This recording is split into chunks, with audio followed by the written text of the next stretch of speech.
You know what's funny about investment returns, honey? They're more faithful than most people these days. I looked up from my laptop screen, where spreadsheets full of numbers told stories more honest than the woman standing in my doorway. Mira leaned against the frame of my home office, her perfectly manicured fingers drumming against the wood. Even at 8 in the evening, she looked like she'd stepped out of a magazine. Blonde hair swept into an effortless bun, designer athleisure that probably cost more than most people's rent.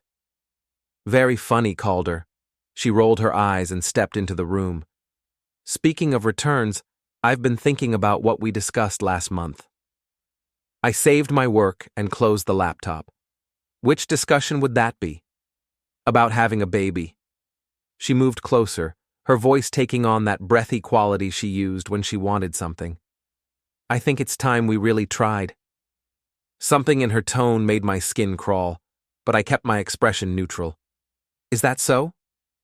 She nodded, then surprised me by moving around my desk. For a moment, I thought she might actually be sincere, but when I reached for her hand, she pulled back with a look of disgust. Just not with you, obviously. The words hit like a slap. My ex Rafe is much more attractive. Better genes, you know. I stared at her, waiting for the punchline that never came. Excuse me? Oh, don't look so shocked. She laughed, a sound like breaking glass. You've always known you were the safe choice, the provider. Rafe has everything else. The looks, the charm, She gestured vaguely at my body. Well, everything you don't have. The rational part of my brain cataloged this moment, filed it away with all the other small cruelties I'd endured over our 5-year marriage. But something deeper, something that had been building pressure like a fault line, finally shifted. And much more foolish, I said quietly. What's that supposed to mean? Nothing, sweetheart. I reopened my laptop. Just thinking about returns on investment. She huffed and left me alone with my thoughts and the soft glow of my computer screen. I sat there for a long time, staring at the numbers that suddenly seemed much less important than they had an hour ago. 3 days later, I found out exactly what Mira meant about her ex. I hadn't been snooping, not really. She'd left her tablet on the kitchen counter while she showered, and a message notification had popped up. The preview showed enough to make me freeze. Can't wait to feel you inside me again. Calder's money will set us up perfectly. My hands shook as I opened the full conversation thread. Months of messages, explicit photos, plans for a future that involved draining our joint accounts and disappearing together. References to my pathetic attempts in bed and how he'll never suspect anything. He's too boring to imagine I'd cheat. The shower was still running upstairs. I took screenshots of everything, my financial analyst brain automatically organizing the evidence. Bank account numbers, meeting locations, a timeline of their affair that stretched back almost 2 years. The last message was from yesterday. Girls' night out tonight. Tell him you're going to Jules' house. Meet me at the Riverside Hotel, room 412. I deleted the message notifications and put the tablet back exactly where I'd found it. That evening, Mira kissed my cheek and told me she'd be late coming home from Jules' house. You know how we get when we start gossiping. Have fun, I said, and meant it, because while she was having her fun, I'd be having mine. The Riverside Hotel was a boutique place downtown, the kind of spot where married people went to pretend they were single. I parked across the street and waited. At 9:47 p.m., Mira's BMW pulled into the valet circle. She stepped out wearing a dress I'd never seen before, red, tight, expensive. The kind of outfit that definitely wasn't meant for a girl's night with Jules. Rafe DeLuca emerged from the hotel lobby like he owned the place, still handsome in that dangerous way that had probably gotten him into trouble his whole life. Dark hair, strong jaw, the kind of confident swagger that made insecure women feel alive. He wrapped his arms around my wife and kissed her like they were newlyweds. I took pictures. Lots of pictures. But I didn't confront them. Not yet. because as I sat in my car watching my marriage fade in real time, I realized something important. I wasn't angry. I was relieved. And more than that, I was calculating. Mira wanted to play games? Fine. But she'd forgotten one crucial detail about her boring, safe husband. I made my living by seeing patterns other people missed, by predicting outcomes and planning for contingencies. And I was very, very good at my job. The next morning I called in sick to work for the first time in 3 years. Instead of going to my office at Hartwell Financial, I drove to Mira's boutique in the trendy Riverside district.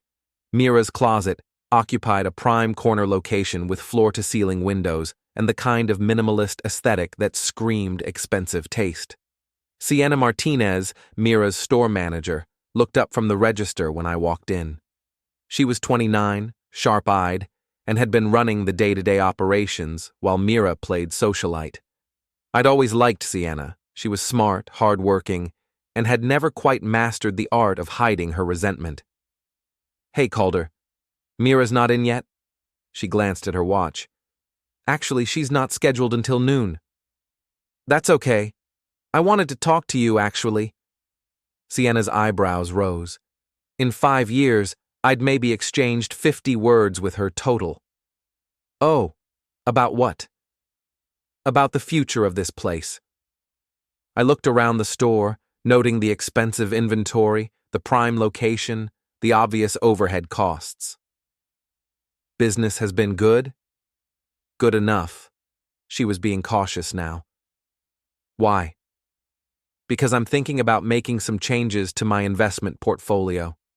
And since I'm technically a silent partner in this place, I wanted to get your honest opinion about its prospects." That got her attention. Mira had always presented the boutique as her independent venture, funded by her trust fund and business loans. The truth was more complicated and more vulnerable. "Your honest opinion," I repeated, "not the version you'd give Mira." Sienna studied my face for a long moment. Whatever she saw there made her decision for her. "Honestly, we're bleeding money. Mira's been pulling cash out of the register for months. She says it's for business expenses, but I've seen the receipts. Expensive dinners, hotel rooms, transfers to some guy named R. DeLuca." She paused. "I've been keeping copies of everything because I figured someone would ask eventually." Smart girl. Smart enough to know this place won't last another 6 months at this rate. She leaned against the counter. "What kind of changes are you thinking about?" "The kind that protect the people who actually work for a living." I spent the next hour learning everything Sienna knew about Mira's business practices. It was worse than I'd imagined. Skimmed cash, inflated expense reports, inventory that mysteriously disappeared from the stockroom. She'd been systematically looting her own business to fund her affair. "Why haven't you said anything?" I asked. Sienna laughed bitterly. "To who? Mira? She'd fire me in a heartbeat. To you? No offense, but you never seemed to care much about what happened here." "I'm caring now." "Yeah? What changed?" I showed her one of the photos from last night, Mira and Rafe kissing outside the hotel. "Snake," Sienna whispered. I knew she was up to something, but this... She looked at me with something like pity. "I'm sorry, Calder." "Don't be. Be ready." "For what?" "For the opportunity of a lifetime." That afternoon, I met my old college roommate Drew Patterson at the Gallows Tap, a dive bar that served as the unofficial gossip headquarters for our part of town. Drew was a lawyer now, specializing in family and business law, and one of the few people I trusted completely. "You look like shit," he said by way of greeting. "Thanks. That's exactly what I needed to hear." Drew signaled the bartender for 2 beers and studied my face. "What's going on? And don't say nothing. I've known you too long for that." I told him everything. The conversation with Mira, the messages, the photos, the financial irregularities at the boutique. Drew listened without interrupting, his lawyer brain processing the information. "Jesus, Cal. I'm sorry." "Are you?" "Because I'm not sure I am." "What do you mean?" "I mean maybe this is exactly what I needed. A reason to stop pretending." Drew took a long pull of his beer. What are you thinking? I'm thinking about asset protection. About making sure that when this marriage ends, I don't get taken to the cleaners by someone who's been systematically robbing me for 2 years. That's reasonable. What else? I'm thinking about consequences. Natural consequences for people who make bad choices. Calder. Nothing illegal, I said quickly. Nothing that would hurt anyone physically. Just consequences. Drew was quiet for a long moment.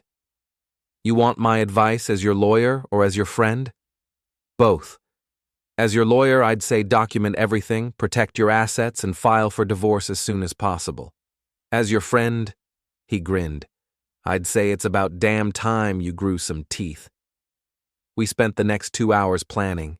Drew would handle the legal aspects, quietly moving assets into protected accounts, preparing divorce papers, documenting Mira's financial improprieties. I would handle everything else. What about Rafe? Drew asked. What about him? You going to do anything about him specifically? I smiled, and Drew actually leaned back a little.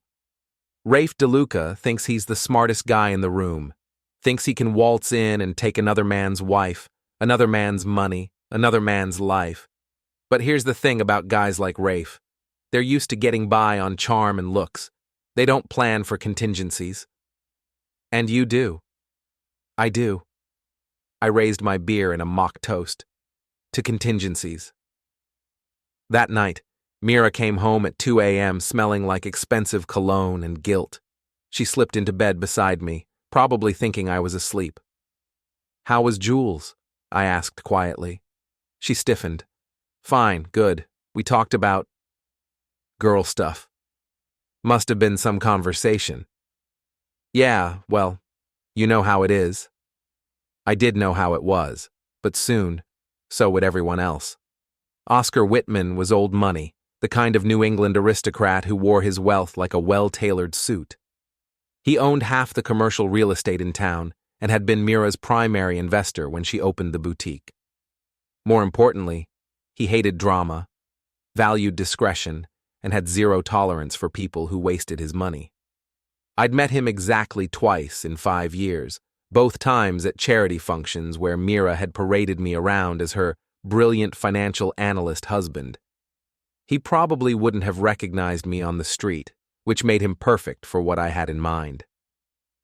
I called his office on Thursday morning. Mr. Whitman, this is Calder Brooks, Mira's husband. I was wondering if we could meet to discuss some concerns about the boutique's financial management. There was a pause. What kind of concerns? The kind that require discretion and immediate attention. I see. Can you be here at 2 o'clock? I'll be there. Oscar's office occupied the top floor of a building he'd owned since the 1970s. The view overlooked the harbor, and the furniture was the kind of antique that cost more than most people's cars. He was exactly what I'd expected, silver-haired, impeccably dressed, with the kind of sharp eyes that had built empires. Mr. Brooks, please, sit. He gestured to a leather chair across from his massive desk. You mentioned concerns about the boutique. I opened my briefcase and removed a folder thick with documents. I've been conducting an informal audit of Mira's business practices. What I found is troubling. I laid out the evidence methodically. Bank statements showing cash withdrawals that didn't match the register receipts. Expense reports for business dinners that had actually been romantic rendezvous. Inventory discrepancies that suggested theft or gross mismanagement. And this. I placed a printed bank statement on top of the pile. Regular transfers to an account belonging to Rafael DeLuca, $15,000 over the past 6 months. Oscar's face remained impassive, but I saw his jaw tighten. And who is Mr. DeLuca? My wife's ex-boyfriend, currently her lover. Now I had his full attention. I see. Mr. Whitman, I want to be clear about something. I'm not here to cause trouble or create drama. I'm here because I believe you have a right to know how your investment is being managed. And what do you suggest I do with this information? That's entirely up to you. but if I were in your position, I'd want to conduct my own audit. Soon. Oscar leaned back in his chair. Why are you bringing this to me instead of confronting your wife directly? Because Mira has made it clear that our marriage is over. She's planning to leave me and take as much money as she can in the process. I can protect my own assets, but I can't protect yours. I appreciate your honesty. He gathered the documents. And your discretion. Of course. One more question, Mr. Brooks. What do you get out of this? I smiled. The satisfaction of knowing that actions have consequences. That evening, Mira was getting ready for another girls' night when her phone rang. I was in the kitchen close enough to hear her end of the conversation. Oscar? What do you... Tomorrow morning? But I have... No, of course, if you think it's necessary. She appeared in the kitchen doorway, her face pale. Everything okay? I asked, not looking up from my newspaper. Oscar wants to meet tomorrow morning. Something about reviewing the books. That sounds routine. Yeah, routine. But her voice said otherwise. I went to bed early that night, leaving Mira pacing in the living room. Through the bedroom wall, I could hear her on the phone with someone, probably Rafe, her voice low and urgent. I couldn't make out the words, but the tone was unmistakable. Panic. The next morning, I called in sick again and drove to the boutique. I parked across the street with a clear view of the front entrance and settled in to wait. Oscar arrived at exactly 10 a.m. in a black town car. He was accompanied by a woman I didn't recognize, probably his accountant or lawyer. They disappeared inside the store. Mira's BMW screeched into the parking lot 10 minutes later. Even from a distance, I could see she was rattled. Her usually perfect appearance was disheveled, and she practically ran to the front door. What happened next was better than I'd dared hope. Through the store's floor-to-ceiling windows, I could see the meeting taking place near the register. Oscar had documents spread across the counter. Mira was gesticulating wildly, her voice rising even though I couldn't hear the words. Sienna stood off to the side, her arms crossed, watching the drama unfold. The conversation lasted about 20 minutes. When it was over, Oscar and his companion left without shaking hands. Mira stood frozen by the counter, staring at the papers he'd left behind. My phone buzzed with a text from Sienna. Holy shit. He pulled his funding, effective immediately. I smiled and started my car. Phase 1 was complete, but I wasn't done. Not even close.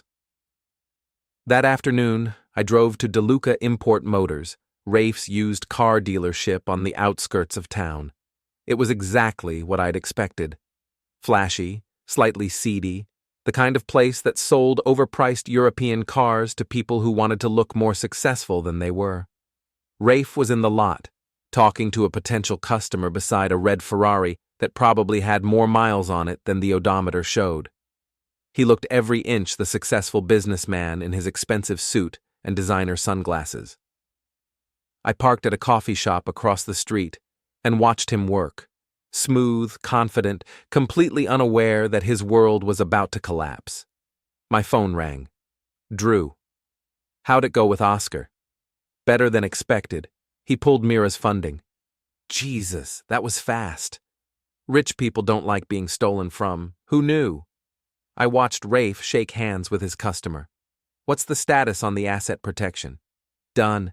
Everything's in the trust as of this morning. She can't touch any of it. Perfect. Calder, are you sure about this? Once you start down this road... I'm already on this road, Drew. Have been for 2 years, apparently. I'm just finally fighting back. After hanging up, I got out of my car and walked across the street to DeLuca Motors. Rafe was alone now, updating paperwork in his office. Help you with something?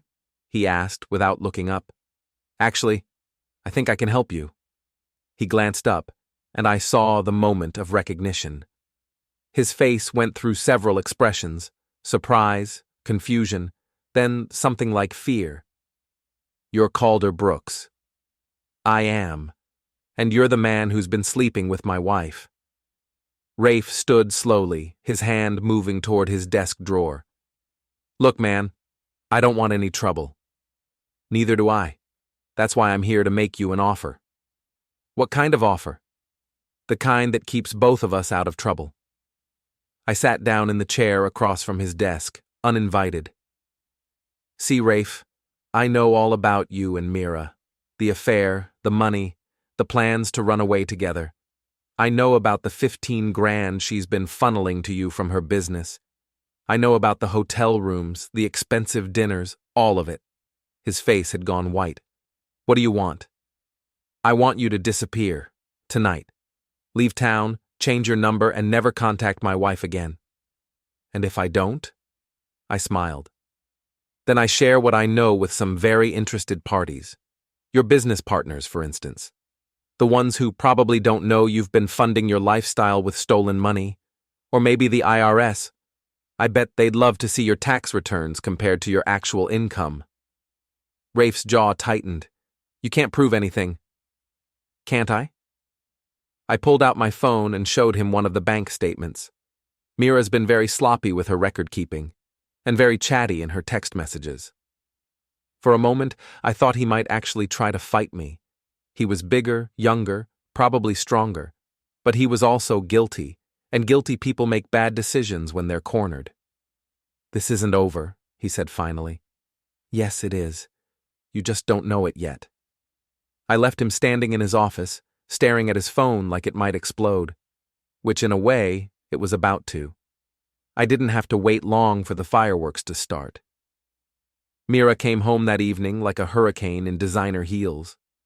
I was in my office, pretending to work, when she slammed through the front door hard enough to rattle the windows. Calder, get out here right now! I took my time closing my laptop and walking to the living room. She was pacing like a caged animal, her perfect facade finally cracked. Something wrong, sweetheart? Don't you dare sweetheart me! She spun around, her eyes blazing. You snake. You went to Oscar. Did I? Don't play dumb. He had copies of my bank statements, my expense reports, everything. Someone gave him those documents, and we both know it wasn't Sienna. I sat down on the couch, deliberately casual. Maybe Oscar's just being thorough. Rich people tend to be careful with their money. Cut the shit, Calder. I know it was you. Why would I do something like that? Because you found out about Rafe. There it was. The admission I'd been waiting for. Found out what about Rafe? She realized her mistake immediately, but it was too late. Nothing. Forget I said anything. Oh, I don't think I can do that. I leaned forward. Tell me about Rafe, Mira. Tell me about your ex-boyfriend who's apparently been helping you spend our money. It's not what you think.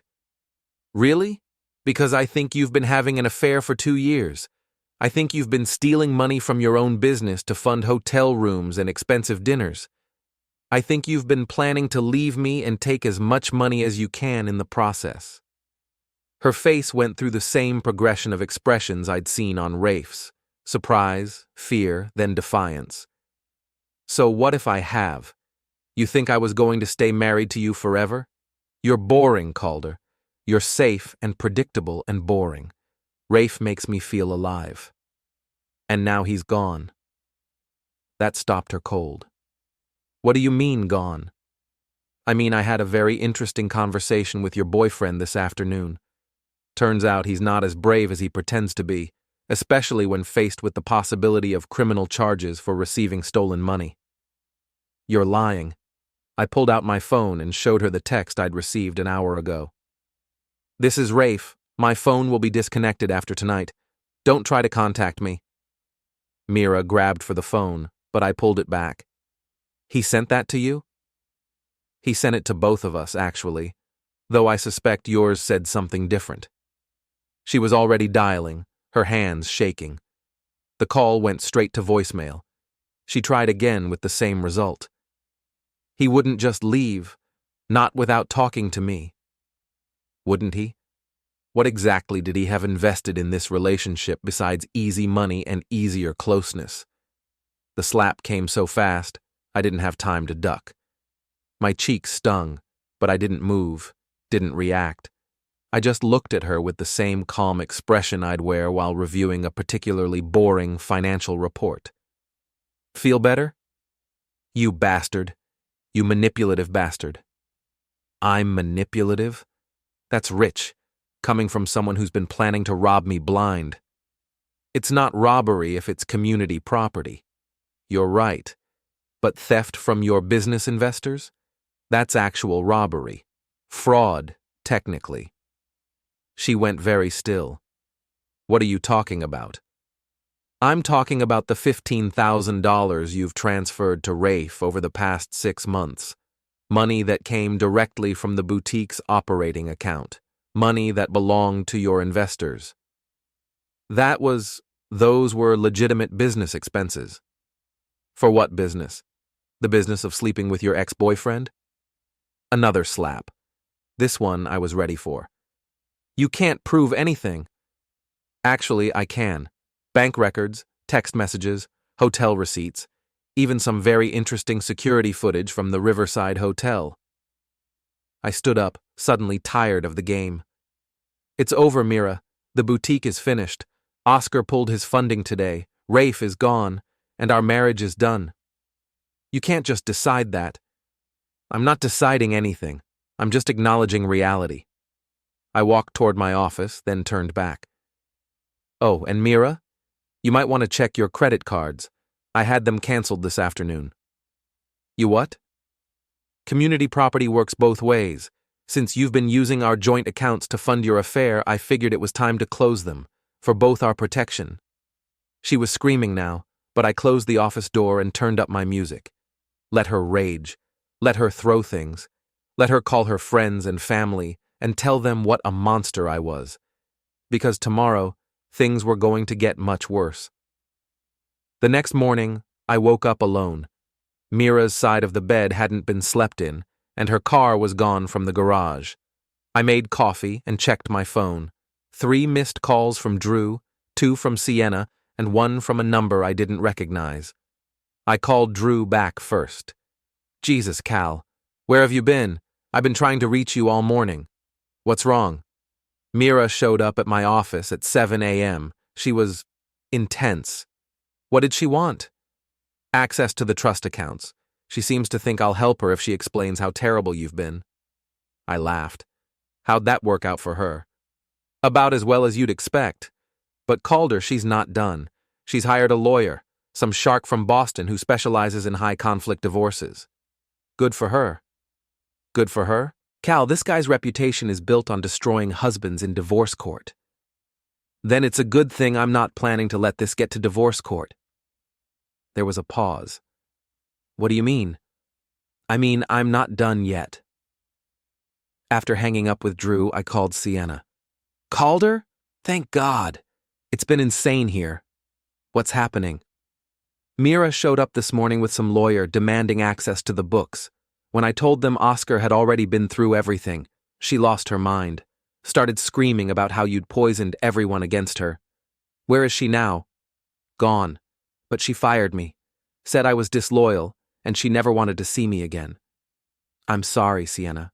Don't be. I've been wanting to quit for months. She paused.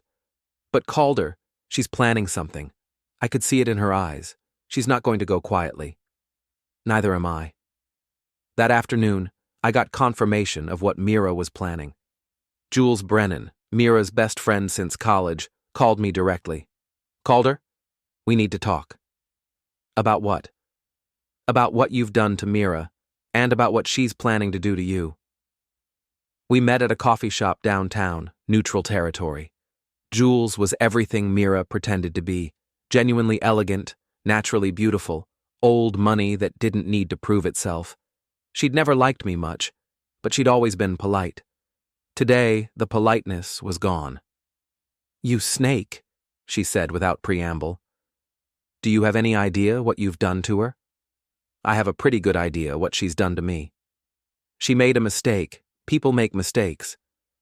A 2-year affair isn't a mistake, Jules. It's a choice. A series of choices.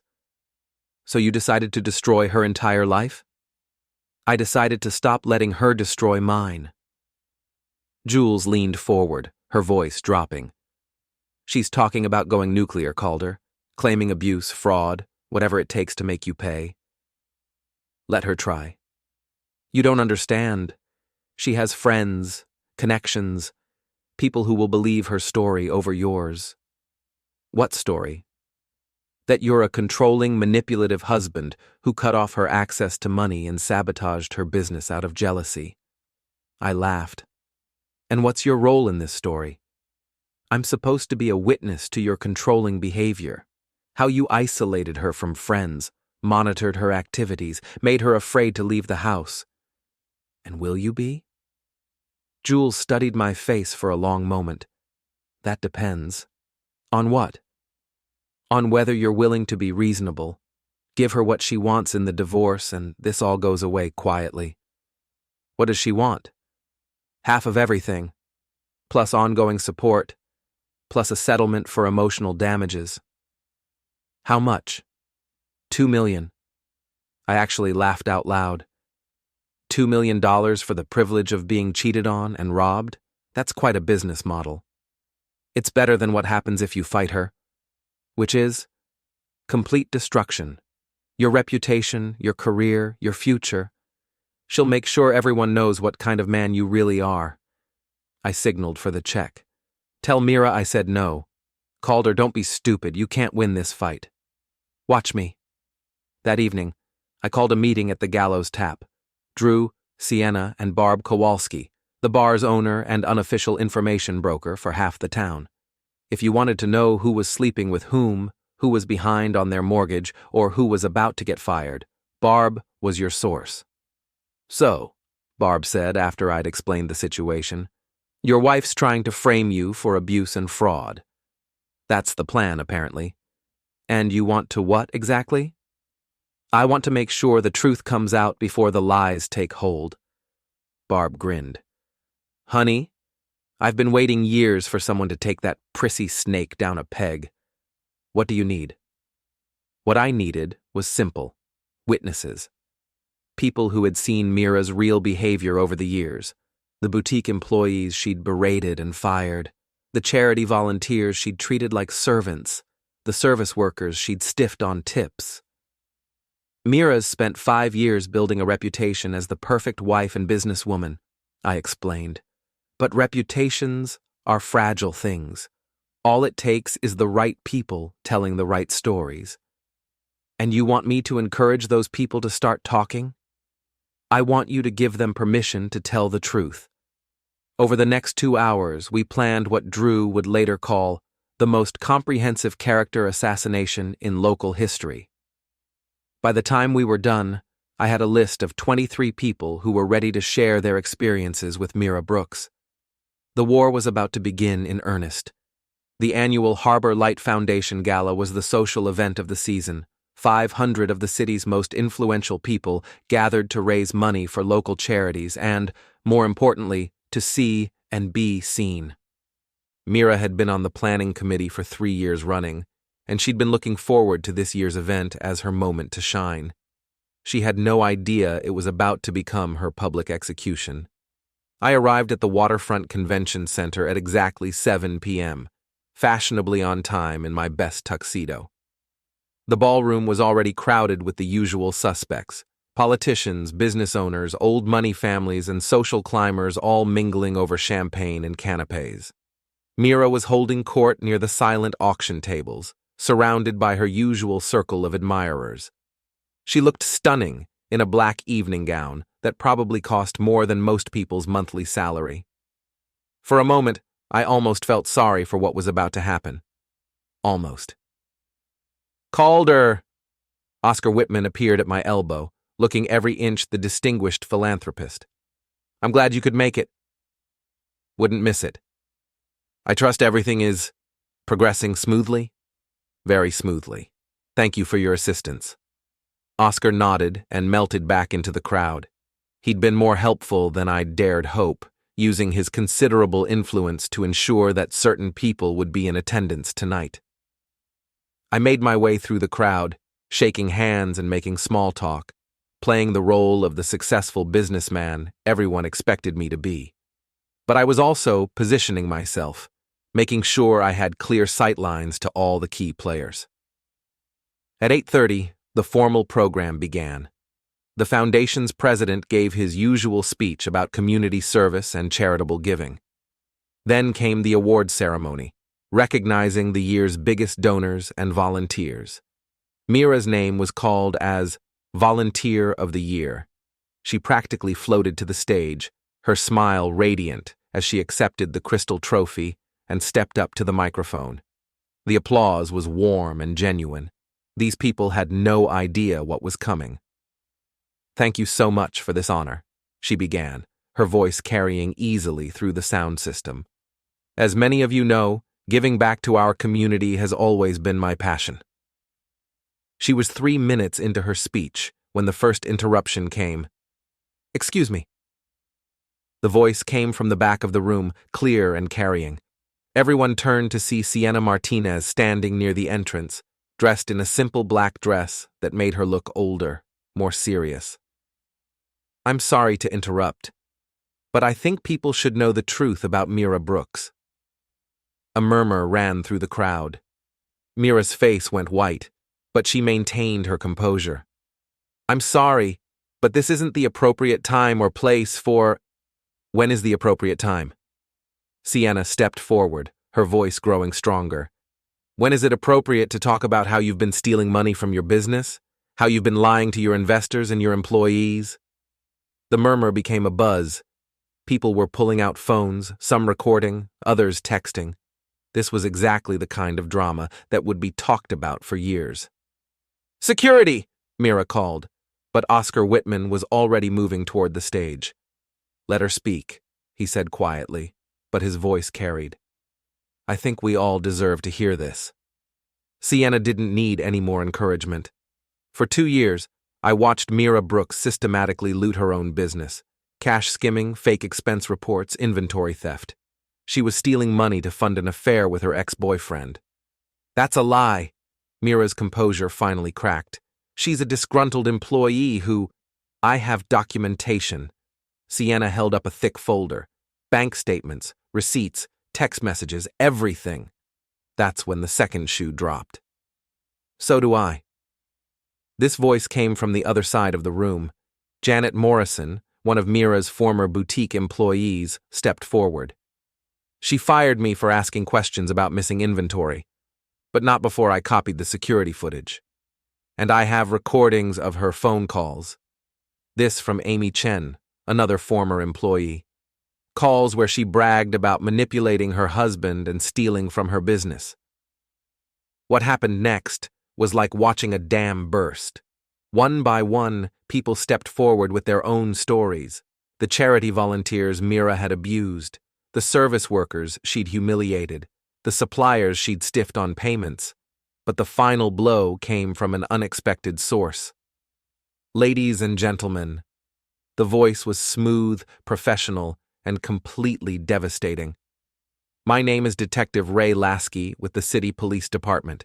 Based on the evidence presented tonight, we'll be opening a formal investigation into allegations of fraud and embezzlement against Mrs. Brooks."